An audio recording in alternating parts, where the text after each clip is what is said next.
If you surround yourself with great NCOs, life becomes very easy. And I've been blessed with great NCOs that have made life easy for me, that have paved the roads for me. But to go back to the events of September 11th of '01, very briefly, I woke up, and as many of us did, was watching the morning news as the events of that day were unfolding. And I shocked back to a small scene in the movie Rudy. And the little scene is when Notre Dame's about to take the field for a home game.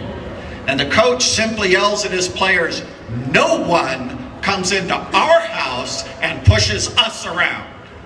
And that's a fact. No one comes into our house and pushes us around. And we have men and women all across the world right now in harm's way to make their lives a little better. Lives of people that they've never met. The life of a young soldier who was given up because he threw a young Iraqi girl that he had never known or seen and would never see again away from an improvised explosive device just before it blew up and took his life. That kind of dedication that's out there. You know, it's like, I got to tell you, serving in the military, I believe, is easy because I'm here and I love what I do. I'm passionate about what I do. Giving your most precious asset to serve is a different thing. That's a remarkable level of dedication, and I salute those out there that have their sons and daughters in harm's way today. Several years ago, my son came to me. He was talking about his future, and he said, "Dad, I hope this isn't going to hurt you, but I've really thought about this, and I simply have decided I want nothing to do with the military in my life." And I said, "You know, son, one of the reasons I serve is so hopefully that can be left on the choice level for you. And that is okay. I love you with all my heart," and I do.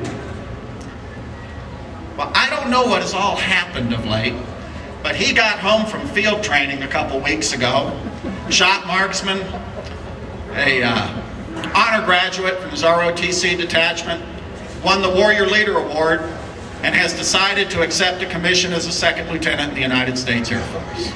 Now, I don't know what happens. He was touched in a different way. I didn't check his mail that day. Maybe he got one of those little aim high brochures.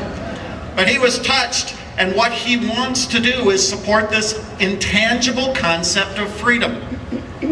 And I can only try to make it make sense to me by a couple of stories from my life. And one was coming on alert in the days of global thermonuclear alert. I used to live next to the end of an airplane at the end of a runway at an Air Force base waiting to go to war.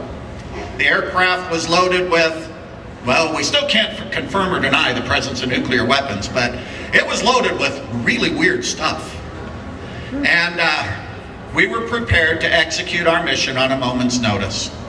And I was coming to alert. We always changed over on Thursday mornings. And go figure, Thanksgiving happens to be on a Thursday morning.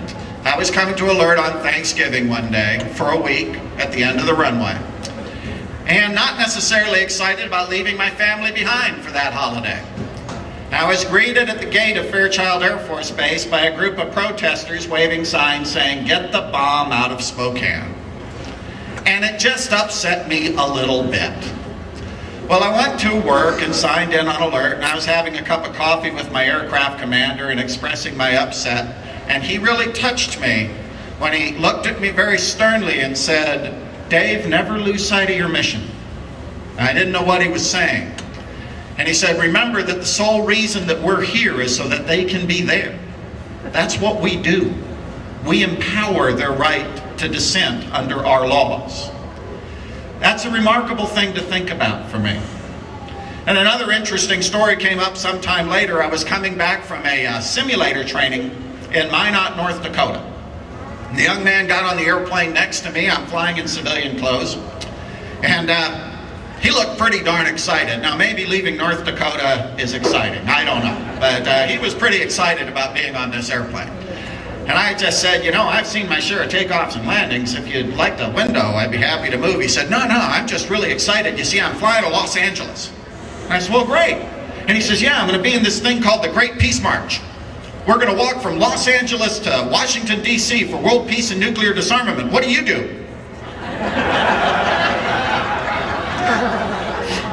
I said, "Well, I'm a bombardier on B-52s. He said, "Oh." Well, he didn't talk for the rest of the flight.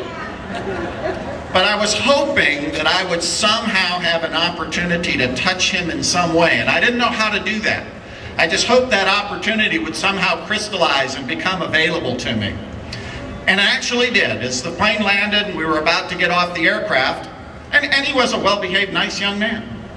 He looked over and he said, "Sir, it's apparent we have very different political viewpoints."